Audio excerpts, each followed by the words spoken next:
명태균 폰은 황금폰은 아직 까지지도 않은 상태에서 280개의 카톡 내지는 텔레그램 파일들이 하나하나씩 까지고 있는데 그저께는 여론조사 결과에 대한 거였다면 어저께 터진 거는 각종 그 선거 캠프를 비롯한 이게 후보 시절부터겠죠.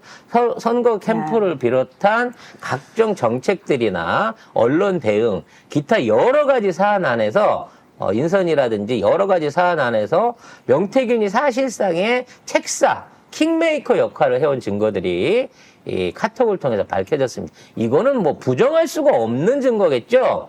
자, 일단 선대위원장 같은 사실상 대통령이 되려고 하면 그 자기 권력에 대한 집착이 있었다 그러면 이런 거는 자기 측근 안에서 할 사람이 막 서 있어야 되지 않습니까? 누구 시키면 좋을까요? 라고 물어보기까지 했다는 거죠. 관련된 기사 한번 보겠습니다. 네. 자, 명태균 씨는 윤석열 대선 캠프에서 공식 직함이 없음에도 김건희와 논의를 통해 캠프 고위직 인사를 추천하고 임명에 영향을 미쳤다고 합니다. 그리고 실제로 추천에 따라서 캠프 주요 보직에 임명이 됐다고 합니다. 김건희가 이 인사와 전략을 주도를 했다고 하고요. 윤석열 또한 캠프 보직자 검증과 관련된 조언을 명태균한테 요청을 했다고 합니다. 그래서 그 의견을 듣고 인사를 진행한 정황이 드러났다고 합니다. 단순하게 물어보기만 한 게 아니고요. 그 사람을 실질적으로 임명을 했다는 거죠. 가장 먼저 선대위원장부터 볼까요? 선대위원장이 아니라 선대 본부장급 인사를 본부장급 인사들을 명태균이. 요 순서대로 해갖고 명태균이 제안을 했습니다. 이 중에 고사를 했던 나경원을 빼고는 다 전부 다 선거 캠프의 요직들을 맡았다는 거죠. 물론 명태균이 사전에 이 사람들하고 교감을 가졌는지 또는 이 사람들이 임명되는 과정에 자 내가 조호영 씨 내가 추천했어요. 김태호 씨 내가 자리 잡아줬습니다. 윤상현 씨, 내가 정리해줬어요라고 사전 연락을 했는지는 알 수 없습니다만 아마 황금폰 안에는 또는 밝혀지지 않은 다른 카톡 안에는 이 사람들을 추천한 후에 실질적으로 이 사람들한테 선제적으로 내가 추천해줬어. 거기 가면 내 말 잘 들어줘야 돼. 라고 하는 것들을 했을 가능성이 좀 높다고 봐집니다. 왜냐면 요게 지금 추천해주고 임명될 때까지 보통 이틀에서 나흘 정도 간격이 있었거든요. 그럼 이런 결과가 나온다고 했을 때 추천을 했던 명태균 입장에서는 당연히 생색을 내야 되는 겁니다. 당연하죠. 그래서 다 아니라고는 하지만 윤상현은 뭐 거의 껌뻑 죽고 있으니까 김태호, 나경원, 주호영 이런 사람들하고도 아마 이쪽 단계에서부터 자기 영향력을 과시를 해왔기 때문에 국짐 안에서의 중진들이 저 정도로 명태균하고 관련이 있었다고 치면 나머지 1, 2선 초선 의원, 1, 2선 의원들 같은 경우에는 진짜 명태균은 황태자처럼 볼 수밖에 없었겠구나라는 생각을 해보게 됩니다. 그리고 뭐 김건희도 후원회장 이렇게 해가지고 네. 이 사람 후원회장 어떤가요? 이 한글을 몰라 근데 이권과 연결도 안 돼 있다고 하래. 그래서 내가 처음에 너무 이렇게 뻔뻔하게 이권 이런 단어를 써서 내가 그동안 알고 있었던 이권하고 이권이란 단어가 따로 있는 줄 알았어. 예를 들어 이권은 뭐 공사 중에서나 사람들 거래관에서도 있을 수 있는 일반 용어고 요런 비밀스러운 이권 관계를 따로 지칭하는 이권이라는 단어가 있는 줄 알았다니까. 하여튼 뭐 근데 이것도 그래요. 이 당시에 황종국이라고 하는 사람이 후원회장이 된다는 것도 굉장히 웃기는 얘기거든요. 다 전부 다 이해할 수 없는 인사라고 했단 말이야. 왜냐면 이 사람 외교관 출신이에요. 직업 외교관. 그래서 애초에 이 사람이 김건희한테 후원회장 후보로 추천을 받았을 때는 뭔가 이 사람을 추천한 사람이 있었겠지. 내 생각에는 김종인이거나 아니면 뭐 제외에 있는 종교계 인사거나 했는데 어찌됐거나 이 사람 어떤가요? 물어봤고 그래서 이 사람 괜찮을 것 같습니다라고 하니까 이 사람이 임명이 됐다는 거지. 지금 이 사람 주 유엔 대사 하고 있어요. 그러니까 그 결과까지도 충분히 주고받은 사람인데 이 후원회장이라는 자리는 굉장히 중요한 자리입니다. 네. 왜냐면 일반 정치인들 같은 경우는 평생 동안 자기 정치를 동반하는 사람이 대부분 후원회장이에요. 그러니까 예를 들어 이 사람이 후원회장 후보가 되려고 하면 그동안 윤석열한테 꾸준히 돈을 대왔든가 그 이후에도 윤석열의 후원 정치 자금 같은 것들을 공식적으로 줄 수 있는 재정 파트너가 돼야 되는데 이 상황에서 일시적으로 이 사람을 추천받았던 이유는 뭘까라는 거지. 나도 이게 궁금해. 얘는 그냥 수도 꼭지일 뿐이고. 그러니까 바지 사장으로 앞에 그렇지. 세워놓은 거고. 앞에 세워놓은 수도꼭지, 돈이 나오는 수도꼭지일 뿐이고 여기에 돈을 대는 파이프가 환중국을 사실상 추천했을 거라는 거다. 거지. 그 인사가 누구겠냐는 거야. 찾아보면 나오겠지만 저는 뭐 종교계 인사이거나 아, 종교계람 신천지? 신천지나 이런 통일교? 종교계 인사이거나 아니면 엄마와 같이 사업을 했던 엄마가 워낙 많은 이권 사업에 그 장악을 하고 있었기 때문에 엄마와 연결돼 있던 대학원 동기가 소개한 어떤 그런 류의 파이프 안에서 이 사람을 추천을 받았고 그래서 자기도 잘 모르니까 자기가 원래 친하게 지내던 사람이 아니니까 이 사람을 세우게 된 걸 거고 마찬가지로 이 사람이 후원회장을 했기 때문에 그 이외에 여러 가지 보이지 않는 많은 후원금들 자체가 이 사람 조직에 의해서 이 황중국이라는 사람의 집행에 의해서 이루어졌을 거고 돈이 쓰여졌을 거라는 거죠. 네. 그래서 이 사람도 유엔 대사로 가 있지만 나중에 찾아서 물어봐야 됩니다. 니들은 뭔 관계? 근데 도대체 이렇게까지 이 철자법 이렇게 한글을 모른다. 한글을 모르는 이런 사람이 무슨 대학교를 나오고 박사까지. 석사에 박사를 딸 수가 있는지 참 이해가 안 말이 됩니다. 안 되죠. 네. 석사 박사 만약에 한다면은 그 토시 하나 틀리면 안 되고 글자 오타 하나 있으면 안 됩니다. 그거 얼마나 철저하게 보는데. 특히나 논문 쓰고 이런 거 그러니까. 글씨 쓰는 작가들 같은 경우에는 그 병적인 집착이 좀 글을 쓰는 있거든요. 사람 네. 아니에요. 아이고. 그래서 어떻게든 토시 하나라도 안 틀리려고 하는 게 노력인데 얘는 그냥 오타를 내고도 아무런 부끄러움이 없어요. 이때부터 2년 가까이를 보완과 보완도 고치지 않은 상태에서 해왔다는 거 아닙니까? 아이고. 근데 이런 정황보다 더 문제가 있는 거는요.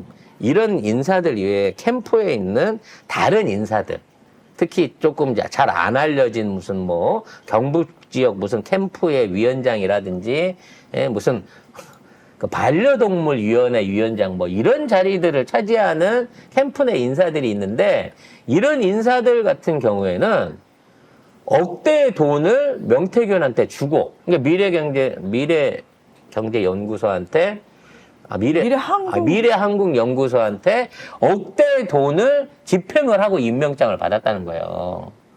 그러니까 위에 있는 웃대가리들을 추천하는 것도 했지만 밑에 있는 캠프의 자잘한 보직들을 소개시켜갖고 박아주면서 그런 위원장 자리 하나 그 캠프 안에서 이것저것 수백 명의 그 인사들을 좌지우지를 했을 건데 그런 인사들 하나하나를 꽂아줄 때마다 1억이 넘는 돈을 받아서 챙긴 정황도 확인이 됐다는 거죠.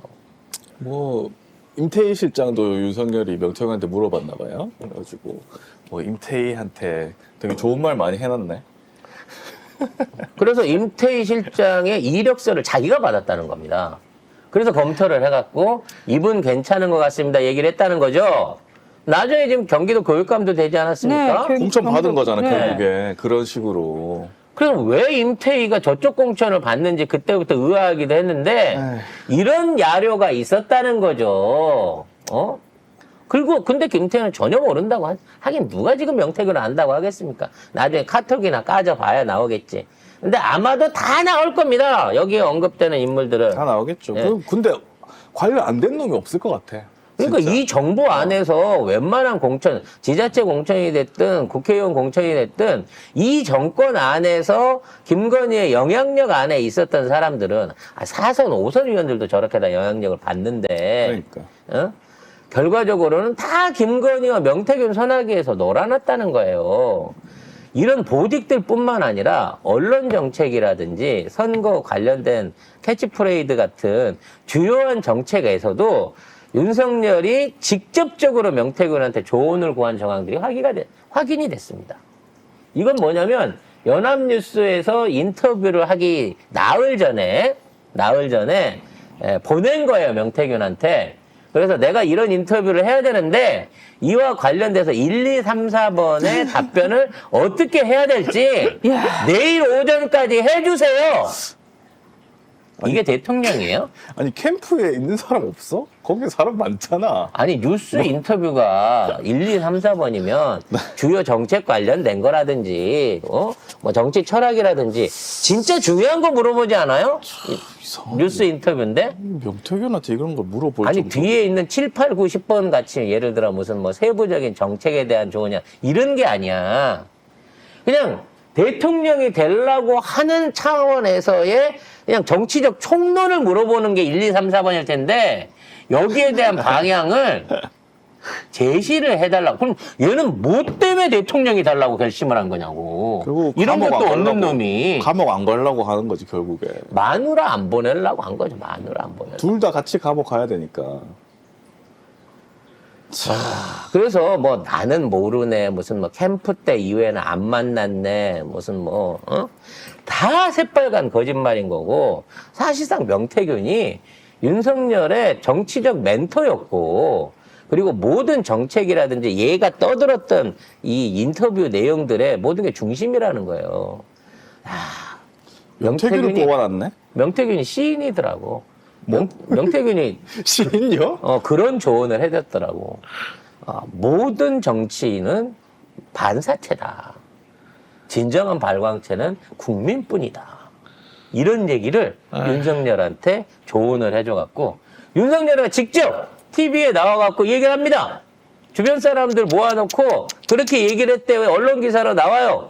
모든 정치인들은 행정 종사자들은 반사체일 뿐이고 진정한 발광체는 국민뿐이다. 국민의 뜻에 맞춰야 된다. 이런 얘기들을 윤석열이 대가리에서 나온 게 아니라 명태균이가 다 해준 것들을 가지고 언론 플레이를 했다는 거예요. 그거를 이제 김건희한테 했네. 얘기를. 저 명태균이 카톡 보내잖아요. 그러면은 요렇게 딱 써주니까 김건희가 넵.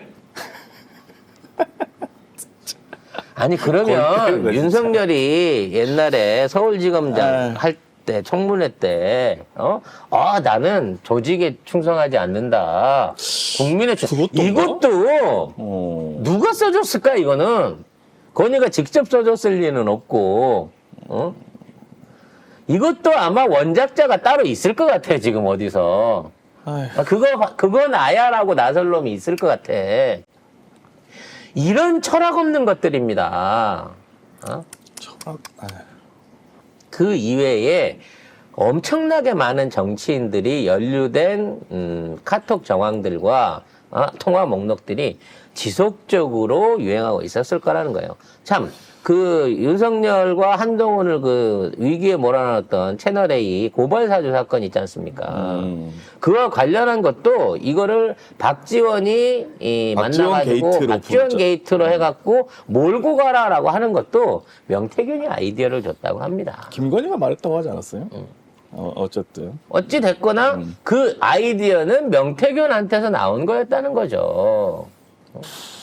하여튼 윤석열은 일단 거짓말 너무 많이 했고 이 거짓말의 증거가 계속 나오고 있고 그리고 선거에 이 개입한 정황 그리고 공천에 개입한 정황이 너무 많이 나오고 있기 때문에 이거는 뭐 진짜 사형 2번으로는 안 될 것 같은데 진짜 이거 몇 명이 들어가야 되는 거예요 도대체. 그래서 초창기에 이제 윤석열이 캠프 인사들을 요 때겠죠. 누구로 세워야 되나 이지랄 하고 있을 때